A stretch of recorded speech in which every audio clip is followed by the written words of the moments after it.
Doctor B.R.. Ambedkar భారతదేశానికి చెందిన ప్రముఖ నాయకుడు, న్యాయవాది, ఆర్థికవేత్త మరియు సామాజిక సంస్కర్త. ఆయనను భారత రాజ్యాంగ నిర్మాత గా పిలుస్తారు. జనన మిథ్య. ఆయన చాలా కష్టపడి చదివి విదేశాల్లో ఉన్నత విద్యను పొందారు. కొలంబియా విశ్వవిద్యాలయం, USA, London school of economics, UK. సాంప్రదాయక భవనం ముఖ్య సేవలు. భారత రాజ్యాంగాన్ని తయారు చేసిన ప్రధాన వ్యక్తి. దళితుల హక్కుల కోసం పోరాడిన గొప్ప నాయకుడు.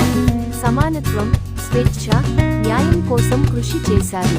చక్కెర ఆలోచనలు. అంబేద్కర్ సమాజంలో ఉన్న అసమానతలను తొలగించాలనే లక్ష్యంతో పనిచేశారు. విద్య పొందండి, ఉద్యమించండి, సంఘటితంగా ఉండండి అనే నినాదం ఇచ్చారు. మరణం.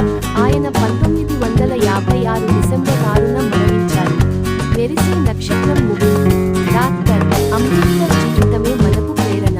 ఆయన చూపిన మార్గంలో నడిస్తే సమానమైన సమాజాన్ని నిర్మించవచ్చు. అంబేద్కర్ 1891 ఏప్రిల్ 14న జన్మించారు. ఈ రోజు ప్రతి సంవత్సరం